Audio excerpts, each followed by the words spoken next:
अस्सलाम वालेकुम जी फ्रेंड्स की गल थोड़ा सारा मैं उम्मीद है कि सर ठीक हो। तो मैच की वीडियो लैके आए बहुत ही बुरी हालत हुई पी मेरी। ठीक है बारिश हुई सी ठीक है तो बारिश आके जो वेख्या तो डेरे का ही बुरा हाल होया पे। मेरी तो ऐसा है सी लेकिन डेरे का ही बुरा हाल होया पे। ठीक है अज तो बिल्ले रानी लोग पानी पींदी भी वो कचरा ही कचरा। ठीक है कुछ इन्हें वक्रा कचरा किया होंगे। ठीक है पानी बहुत ज़्यादा गंदा हो गया था पीने वाला, लेकिन फिर भी इस टाइम मजबूरी के नाम शुक्रिया ने पानी पियाना पे ताकि हूँ बाद च फिर जलील ना करे क्योंकि पट्ठे वधने ने सफाई करनी है तो वेच सकते बहुत ज़्यादा अगे पिछले गोहे खिलड़े फिलहाल सफाई कर लो पहला।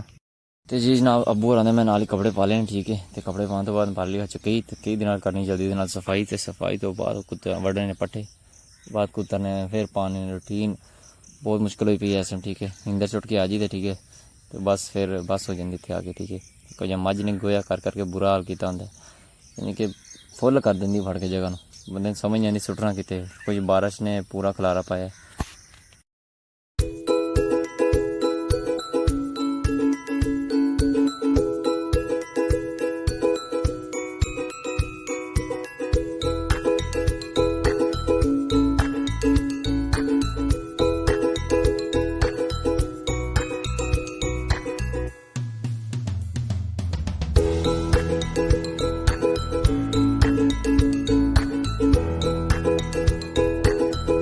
सो जी फ्रेंड्स मैं आ गया हूँ पहली तो ठीक है पट्ठे वड्डन वास्ते। ठीक है तो पट्ठे चेक कर दो डिगे पेन बहुत ज़्यादा नाल ही मेरा स्टैंड चेक करो। ठीक है स्टैंड देखो मैं पूरा फैंसी बनाया। ठीक है बहुत ही ज़बरदस्त स्टैंड ने बहुत ज़्यादा मुश्किल मेरा साथ दिता कई दफ़ा। ठीक है वीडियो बनानी हो तो स्टैंड मेरे बहुत ज़्यादा काम आता है। स्टैंड तो मैं मोबाइल कर छड़िया एडजस्ट। ठीक है तो चेक करे जे वड्डन पट्ठे जल्दी दे नाल। ठीक है डिगे पट्ठे ने तो बहुत ज़्यादा नुकसान हो गया पट्ठे का। ठीक ना न्हेरियां की वजह ज़्यादा नुकसान होता है। बारिश चले मुश्किल नहीं है जी न्हेरी ज़्यादा चलती ना फिर दरा टुटते हैं पट्ठे खराब होंगे बहुत ही ज़्यादा।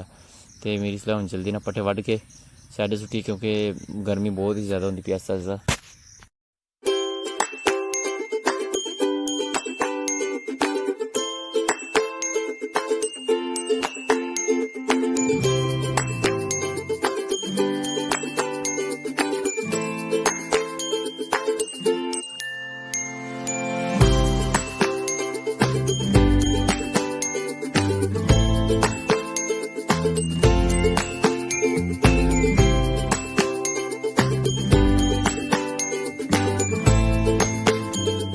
जी फ्रेंड्स नाल ही पट्ठे वध लें। ठीक है चेक कर सकते हो। ठीक है पट्ठे वढ़न तो बाद हूँ मैं पड़ ली पल्ली तो पान लगा पट्ठे तो गर्मी ने मारी पई मत तो परसीने ने कपड़े भिजे पे हैं। ठीक है तो हबस बहुत ज़्यादा हुई जिन्होंने ह्यूमिडिटी कहते हैं। ठीक है ना तो हूँ जल्दी ना पट्ठे लद लवी। ठीक है पल्ली उत्ते तो फिर नाल ही चुक के लैके जाने आप।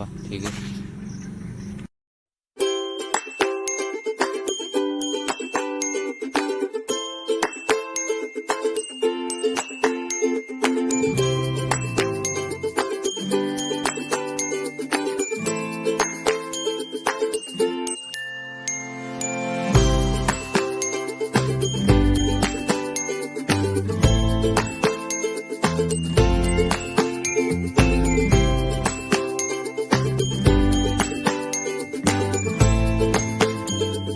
तो हूँ नाल ही वारी पट्ठे चुकन दी। ठीक है तो पट्ठे मैं बहुत औखे सौखे होके चुकना पे। ठीक है तो पट्ठे लेने चुक के ठीक है तो नाल ही हूँ चली आप वेली पट्ठे जाके कुतर भी पूरा। ठीक है तो टाइम नाल बिल्ले रानी ने पट्ठे पा लो भी। ठीक है ना क्योंकि बहुत ज़्यादा रड़ेंदी फिर तो संगल भी कई दफ़ा तरोड़ लेंगी फिर मुश्किल हो जाती बहुत ही ज़्यादा।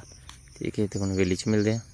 तो जी फ्रेंड्स मैं नाल ही आ गया वेली। ठीक है टोके का बटन सुट छटे टोका पाउन लग पाया कुतर कुतर के सुटी जा रहा पट्ठे। ठीक है ना चक्कर फिलहाल है थोड़े पत्ते कुतर के मैं पाने ने बिल्ले। ठीक है ना ताकि वो खाए होते जान छड़े बहुत फिर बोलती। ठीक है पूरे महल्ले ने फा पाया होंगे तो जल्दी नाल पत्ते कुतरन तो बाद फिर नहाना है तो फिर जाके कोई होर काम करना। ठीक है तो बस होई पी इस टाइम तकरीबन इस तो बाद इस टाइम 6-7 का टाइम है। ठीक है ना 7 का तो नहीं तकरीबन 6 का टाइम है वे तो तकरीबन जी यानी कि गर्मी इस टाइम 35 डिग्री की पहुंची नज़दीक। ठीक है तो गर्मी ने भी जोर पूरा आती पी इस टाइम।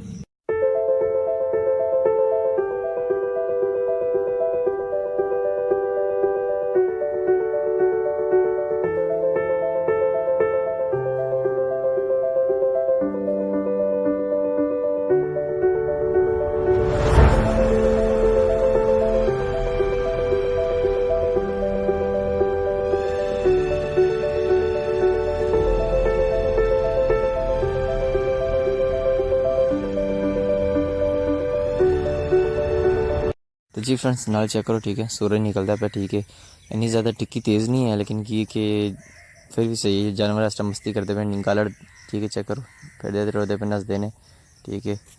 बहुत ही खूबसूरत व्यू है इस टाइम सुबह का। जी फ्रेंड्स मैं नाल ही बिल्ली ने लैके आंदा इधर ठीक है ना, संगल फड़े तो उन्हें पट्ठे देखे तो नाल ही पट्ठे खान ला पी, तो मुँह फराड़े दी पुछल तो लगता डर, तो पुछल घुमा के मूँह के उत्ते मारती ठीक है।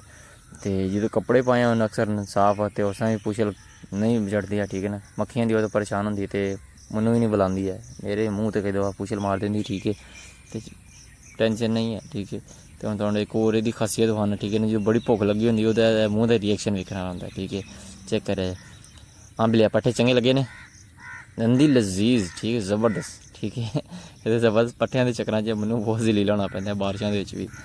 तो लाडली मझ सून वाली माशाल्लाह ठीक है। तो मैनू बहुत ही शौक है साड़ी मझ जल्दी सूए। बिल्ले का सारा काम खत्म करने तो बाद मैं तुम थोड़ी खूबसूरती वहाँ लगा ठीक है। दरख्त आँदी ठीक है, कि खूबसूरत फुल लगे हुए हैं ठीक है। तो इन्होंने पूरी हवेली च जिस टाइम ना पूरी पूरी खुशबू खिला रही है एक एक कोने आ रही ठीक है। तो बहुत ही खूबसूरत खुशबू इन्हों की। तो सुबह का टाइम है, अखीर ही मज़ा ठीक है। चेक कराना तो दूसरे फुल भी लगे ने।